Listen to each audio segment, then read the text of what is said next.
Joining us now, New York Times reporter and MSNBC contributor Jeremy Peters and staff writer for The New Yorker, Susan Glasser. I guess what I'm trying to get at, Susan, is Donald Trump is saying this stuff that, 10 years ago, before he ran the first time, people would have said, how could you possibly get away with saying that? He got away with saying that sort of stuff in 2016, didn't get away with it in 2020, and yet we're back here in 2024. So I'm wondering, can we talk about what's really at root here, the root of the issue, why there are so many voters right now who say they want to still vote for Donald Trump, why this election is still so close? What is fundamentally the issue here? Yeah, Katie, I mean, I think this is important. Obviously, we're all having a little bit of, kind of circular flashbacks here. I mean, we're 9 years into this. We're having the same old conversation on some level about Donald Trump. I think what it underscores is how deeply partisan the American electorate is. And even millions of Republicans who had misgivings about Donald Trump, many of them leaders in the party, billionaires who I wrote about, they publicly denounced Donald Trump after his effort to overturn the results of the 2020 election. They called him a disgrace. They called him a terrible person, and they have gone ahead and endorsed Donald Trump anyways. I think that first and foremost about the triumph of a reflexive, almost blind partisanship in this country right now. Beyond the hardcore of the MAGA faithful, there's millions of other Republicans who are supporting Donald Trump. Without them, Donald Trump wouldn't be a serious competitor in this election. So I think that's number one. Number two, I would just point out the fallacy that here we are 8 years into this, and we're pretending like, oh, well, he says these crazy things, but then there's this policy, this serious policy discourse that his campaign is having about the economy and immigration. And I would reject that. And I would say that that is a false frame that's convenient for his campaign to say, oh, well, gee, we're sorry Donald Trump is saying this crazy stuff, but we have this serious message about immigration and the economy. Donald Trump's policy prescriptions, such as they are, he was interviewed last week, by the editor-in-chief of Bloomberg News, and he couldn't describe an economic plan to speak of. He's thrown out wild numbers for the amount of tariffs that he's going to impose on the entire economy. Experts have judged that his plans would add significantly to the deficit, significantly to inflation.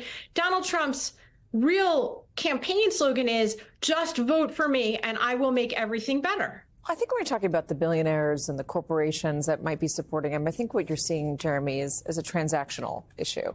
They don't want less regulation. They want lower taxes. And Donald Trump is going to be the person to deliver that. I can understand why they're ignoring what he's saying, because they like the policies that he enacted before, the promises that he might be making in private. We've heard those sound bites from him talking about millionaires and billionaires. What about just the regular folks that are coming out to these rallies? Is it just an emotional feeling for them? Is it a feeling of the system is broken and I want someone again who's going to come and club it over the head?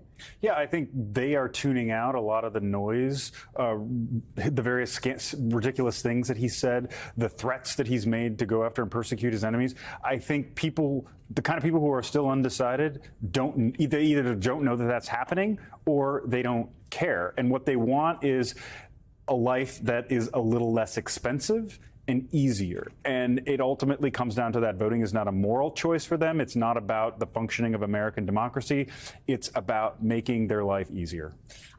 Just not to put any shade on Charlie, the guy that we had on up top, but there are a lot of people out there, Susan, there are enough people out there that have not decided. And they're not folks that are watching cable news every day. They're not reading newspapers every day, political stories every day. They're people that are going to go out, as he said, and they're going to look up past stuff when they have the time to do it and then decide what they're going to be voting on. He's talking about his issues were AI, they were abortion, it was inflation he was worried about. So he's going to go back and he's going to do his research on both the candidates and he's going to come away with a decision. There is a small sliver of folks who are still going to do that. Those are the ones that are going to be deciding this election. I'm wondering, do you think the Democrats feel good right now, given the state of the polls, given how close it is? Do they feel like they've made the right choices and they're on the right path? Look, Democrats are congenitally prone to panic. The term bedwetting was invented by a Democratic strategist to just, describe how Democrats approach the few weeks before an election. Donald Trump has the opposite approach. He goes in with the big, brash overconfidence and sort of seeks to turn that into reality. So in a way, we're getting from both sides a sense of, maybe Trump will be winning. If Trump wins, I will say this, Democrats in 2016 were shocked when he won. I don't think that that's going to happen this time around. People are very well aware of the possibility of Trump winning and how very close it is.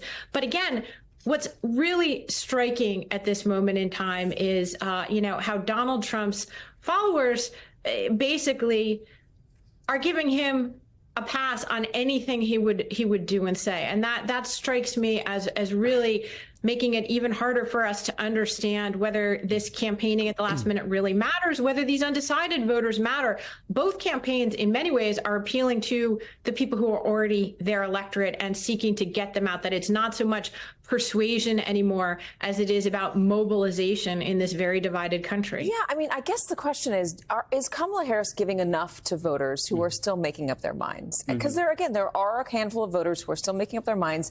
Is she giving them enough to convince them to vote for her? Donald Trump is a known quantity. I don't know if it would matter. If he stopped campaigning today, I don't think it would make much of a difference. He clearly can say pretty much anything. No, and you look at the polling, shows that, right? You ask voters, do they know enough about Donald Trump? Resoundingly, the answer is yes. With Kamala Harris, she's really had to work at that. She hasn't been a candidate for president. She's been doing a lot of interviews, though. And that's what I was going to say. Look at the podcasts that she's been doing. It's not like her staff just threw, a dart at a dartboard here. Those are very strategically selected that reach certain niche parts of of what they see as the persuadable electorate. Do they feel she's being clear enough? I think in some of these interviews, you and I have both heard it, the clarity is not always her strong suit. And, when you contrast her with somebody like Donald Trump, who, you pretty much know what he's saying every time he opens his mouth, for better or worse, she does have a messaging problem. But I think that what she has going for her is the way Trump has behaved over the last couple of weeks, this kind of recklessness. We've seen this from him before, and that reminds voters of what a Trump presidency would be. A lot of people have forgotten, or a lot of people remember it and say, oh, it wasn't so bad. Yeah. But the more he's out there shooting himself in the foot like this, I think the worse it is for him among these undecideds. That's what Democrats had been saying before the Kamala Harris switch. They had been saying that once Donald Trump gets out in front of the American public again, once he starts showing who he is, saying things like schlonged and talking about, golfers and, whatever, Americans would look at that and say, I don't know if I can do 4 more years of this constant, flood of Donald Trump wild stream of consciousness, enemies from within or schlonged or whatever. Susan Glasser. I'm just thinking back to 4 years ago and what it was like. Susan Glasser, thank you very much. Jeremy Peters. It was a hell of a time to be in news. Jeremy Peters, thank you as well.